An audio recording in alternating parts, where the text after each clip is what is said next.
and welcome to 1200 Seconds. Thank you so much for joining us. You're in for a great night. So coming up on the show, we have Olivia giving us the scope on this year's Broadbeach Jazz Festival, Will meeting up with the cast of In-Betweeners 2, and Terry bringing us the latest updates in the NRL doping scandal. But first, let's take a look at today's news headlines. Package. Just keep on going. Just say it anyway. I'll say it, sorry. Ukraine's president has accused Russia of direct invasion after troops were seen crossing the border into the country's east. NATO has released satellite images appearing to show Russian artillery, vehicles and troops in eastern Ukraine. While Ukraine has released footage of a Russian tank, they say it is in their territory. American comedian Joan Rivers is recovering in a New York hospital after a major health scare overnight. I need to change that. Yeah. Sorry. You can. The 81-year-old was undergoing surgery on her vocal cords when she stopped breathing, suffering cardiac arrest. She was initially listed in a critical condition, but has now been upgraded to stable. The skyrocketing cost of childcare is forcing parents to opt for more informal arrangements. The federal government will tomorrow release figures saying children in New South Wales spend less time in formal centre-based care compared to other states. In-home care and grandparents are increasingly being used to counter a 53% rise in fees over the last 6 years in New South Wales. And a rare set of panda triplets in China have marked a very special milestone, turning 1 month old. The pandas are the world's only known surviving triplets born in captivity. The zoo says the female and 2 male pandas are doing very well and they're growing up fast. So that's today's news headlines. Over to you. Thanks, Gabby. This past weekend kicked off the 6th annual Broadbeach Jazz Festival. The event delivered 2 full days of blues and rhythm produced by an impressive lineup of talented artists. These included the award-winning Rhonda Birchmore, ARIA-nominated songwriter, vocalist and saxophone player Grace Knight, Galapagos Duck and many more. The free event saw a record number of over 800 people keen to soak up the exciting festival atmosphere. A total of 20 musical acts were spread across the numerous outdoor stages and performance venues in the Broadbeach area, complete with a variety of art and craft market stalls. The performance by Melbourne band The Royal Jellies was said to be a favourite over the weekend. The 8-part ensemble had the crowd on their feet and dancing throughout the entire show, capturing a groove-filled, energetic vibe, setting the tone for the rest of the event. And in national music news, it has been announced that Aussie acts British India and The Preachers are set to join the Rolling Stones at their forthcoming Australian shows. Having just returned from Berlin, British India have been busy recording their 5th album and are due to open their proceedings on stage at Hanging Rock and Hope Estate. The Preachers, who were due to release their long-awaited album, Blue Planet Eyes, this September, recently finished a sold-out European tour. The Rolling Stones are set to kick off their Australian tour on the 25th of October with a headline show at Adelaide Oval. You can catch the Hope Estate show by purchasing general admission tickets available from 10 p.m. local time on Monday the 1st of September. Coming up after the break, we cross live to London where Will catch us up with the cast of the In-Betweeners 2. Welcome back to 1200 Seconds. Thank you for sticking with us through the break. Still plenty to come, including but not limited to a look at the trends that are spreading around the Twitter webs, and of course Terry with the weather. She'll be reassuring us that we'll live to see another day. But first up, it's the very English, very crude and very funny In-Betweeners 2. That's right guys, it's in cinemas now. If I'm honest, when I went and saw this, I had mixed feelings. Not unlike Ninja Turtles, which is awesome, go see it. Do you know, the thing about In-Betweeners though, I think the best way to describe it is when you go to a shopping centre and you're expecting your favourite burger joint to be open and ready for business, and you go and it's not there, it's not open, and you've just got sushi, and you know, I like sushi, I love it actually, but it's just not what I set out expecting, and so it sort of soured my experience. It's all the same cast though, and if you've watched the show and the first film, I guess, you know, you sort of know what's to expect, but it just still seemed a little bit off to me, if you know what I mean. It's gross out crude humour and it's good, which is right up my alley, but you know, I just think there's sort of some spark that I feel the film lacks slightly. Having said that, there are plenty of set pieces and you know, it is quite funny, so I'm going to give it a solid 7 out of 10. Don't tell the boys that though, because we have them on the line now. It's an interview I did earlier. Ladies and gentlemen, make some noise for Simon Bird, James Barkley, Blake Harrison, and Joe Thomas. Headlines overnight on the fast-moving Ebola outbreak. A quarantine centre in Liberia has been looted by a gang who reportedly stole several bloodstained sheets and forced 17 patients to flee, raising the chances of the virus spreading. Easily transmitted through bodily fluids, this deadly outbreak has already killed 1,145 people over 5 months in Liberia, Guinea, Sierra Leone and Nigeria. There may be a breakthrough in the hunt of the executioner of American journalist James Foley. According to British reports, London rapper Mahed Abdel Barry has been identified as the leading suspect in the horrific beheading. Western intelligence apparently used voice recognition to identify the 23-year-old who performs under the name of El Jinni.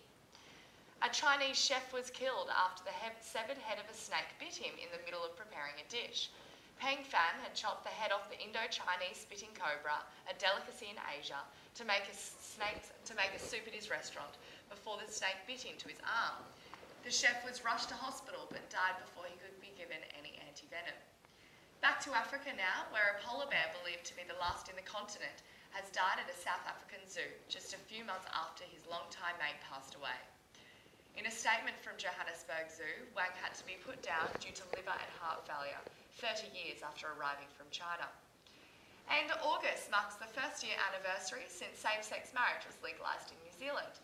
This past 12 months have seen nearly 1,000 homosexual couples tie the knot, including people coming from overseas specifically to take advantage of the redefined law. New Zealand became the first in the country, and New Zealand became the first country in the Asia-Pacific region and the 13th in the world to allow same-sex marriages when it passed the Marriage Amendment Act last year. The Act now defines marriage as the union of two people, regardless of their sex, sexual orientation and gender identity. As of the 28th of June, 16 countries have now legalised same-sex marriage, including Canada, South Africa and the UK. So, is Australia next? What do you guys reckon? Listen out here. Well, there are already 3 out of 4 people in Australia who say yes to marriage equality. Yeah, that's a lot. So that's basically the majority of us. So what happens to majority rules? A Crosby Textor poll commissioned by Australian Marriage Equality has found that 72% of Australians want same-sex marriage legalised, while 77% think coalition MPs should be granted a conscious vote. Have any of you heard of the openly gay New Zealand Minister Glyn Carty? This has been a really interesting part of the same-sex marriage thing for me. He's been sparking a lot of controversy with his billboards outside his Anglican church, which he has named St. Matthew in the city. And one of them, for example, was a picture of a baby Jesus with a rainbow halo with the message, "It's Christmas, time for Jesus to come out." Have you got the photo? Oh yeah, I have got it There's a there. photo up there. I really think if only we had ministers like that in Australia, I think same-sex marriage would definitely be legal by now. You know, yeah, sorry, were you saying something? No. No, okay, I've got something to say. What Sorry do for you my have? food analogies, but it's like when you go to Subway. No, but really, hear me out. It's like when you go to Subway and, you know, there's someone in front of you and they're ordering like the kind of salads that you don't like a bit of capsicum I'm really not a fan I of. like capsicum. You guys are missing out. It's ham, cheese, like tomato, cucumber and lettuce all the way for me. Yeah. But no, anyway. That's good to No. know. Thank you. If you guys wanted to buy me a Subway, now you know. But no, it's like, you know, this guy's ordering different salads to me, and you know that doesn't affect me though. Like I still enjoy my sub, and it's a sort of the same thing with same-sex marriage. Like it doesn't affect me. You don't have to eat his you sub, know, you yeah, can still eat yours. yeah. I can eat my sub and enjoy it, and Yeah. he can eat his. And, I you like know. that analogy. No, I really do. That's really good. Where did you get it from? Thank you. Funny story that. No. So break wrap up now with Terry. Join us after the break for a story that'll make the hairs on the back of your neck stand up. No order. I'm not saying literally. Okay. We should. I might just skip over that bit. Welcome back to 1200 seconds. Just keep going. Just keep going.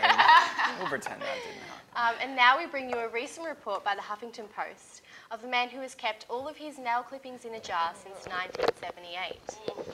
Richard Gibson says that while clipping his toenails one day, the idea occurred to him to store the remains in a manicure box instead of the bin. Once the box was full, after 2 years of storing his clippings, the 58-year-old oil investor moved his collection to a glass jar he still currently uses.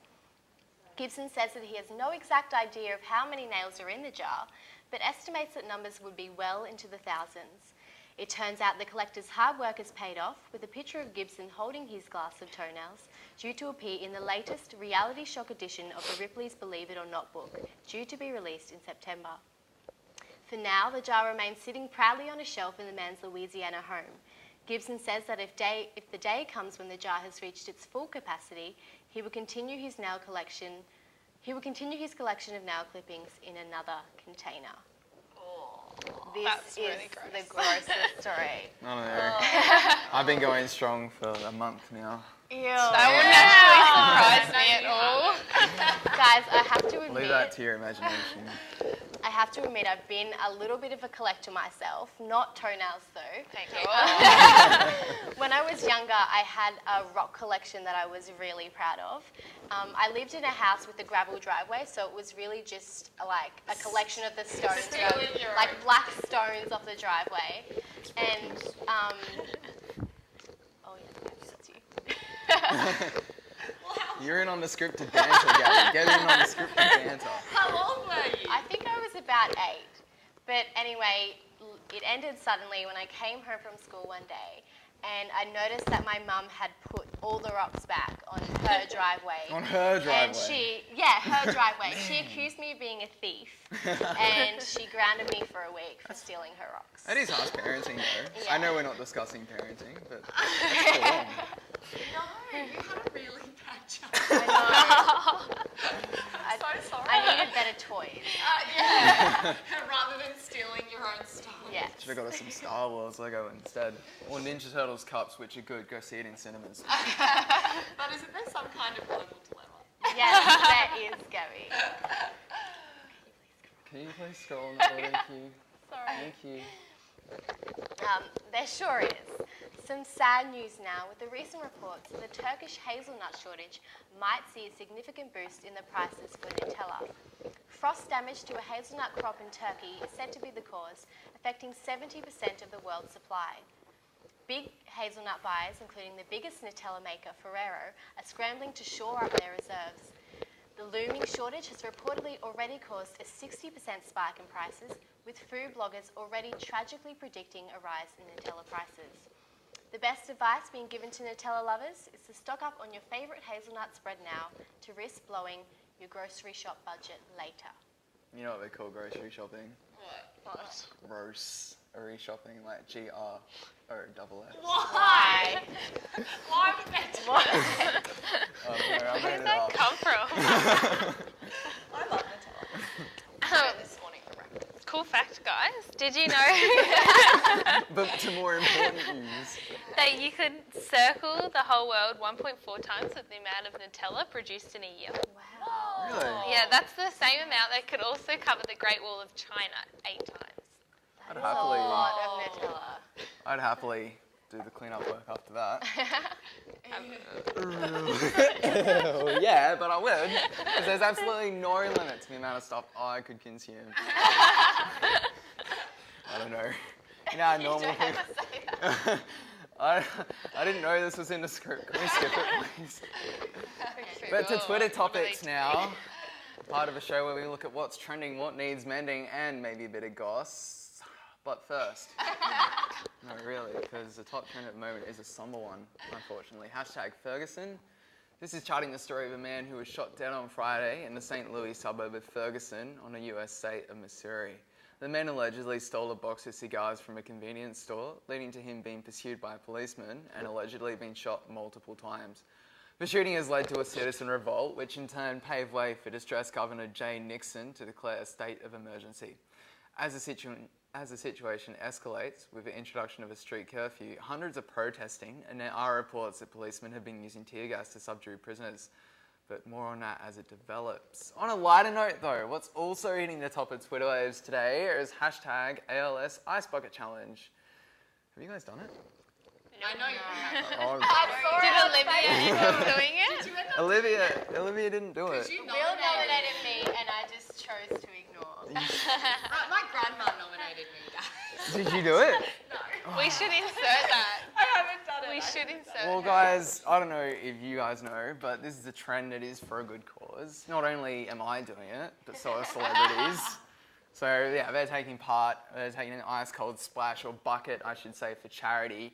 The videos of this often unexpectedly hilarious stunt have gone on to create a simple yet viral campaign for amyotrophic lateral sclerosis, try saying that 5 times fast, disease, or ALS for short. Those who have undertaken the Ice Bucket Challenge have also donated to the ALS Association, so check it out. That is definitely a worthwhile cause to get behind, and my video will be on YouTube. I'll link it if you want to watch it. But finally, if you are fretting that you're going to miss out on your daily goss, fret no more. We've got reports confirming that longtime couple Brad Pitt and Angelina Jolie have finally tied the knot in Paris.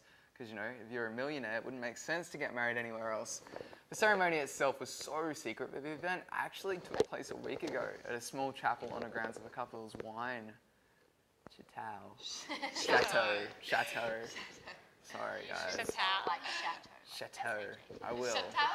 But their chateau was in the south of France, and the couple had been engaged since 2012 and sealed the deal with just 22 guests, who subsequently gathered in a garden for a pizza party, which, if I'm honest, kind of surprises me. If you're in France when you have a baguette party.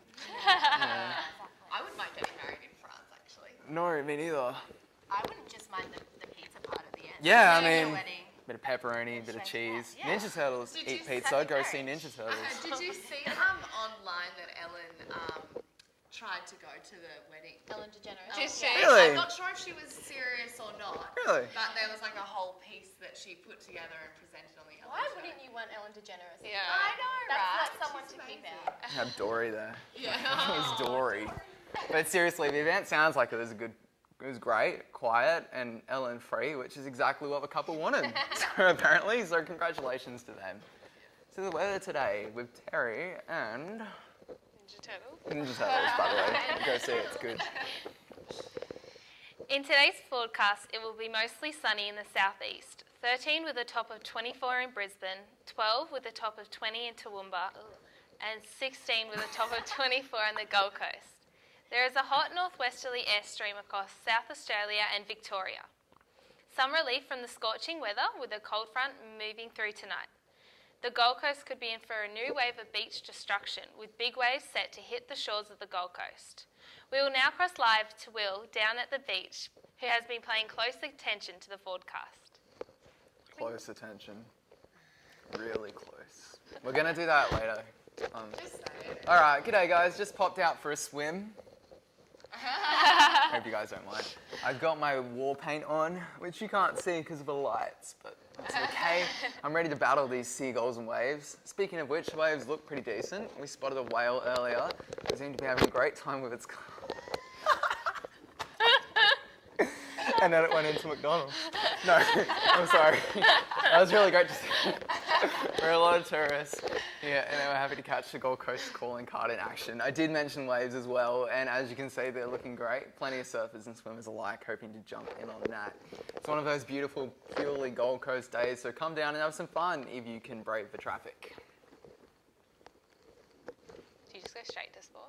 You say to sport? Okay, To sport now with Terry. Is that good? that's better. Thank you. Thanks, Will, for such an informative update. To sport now, where Cronulla Chief Executive Steve Noyce has revealed that ASADA has acknowledged the Sharks players who took banned substances are not drug cheats after the word unknowingly was included in the letters of confession they signed yesterday. Noyce came out in defence of his players after 5 of them, New South Wales captain Paul Gallen, Anthony Tupou, Wade Graham, Nathan Gardner and John Morris, fell on their swords yesterday to bring an end to the 18th month drugs investigation into the club.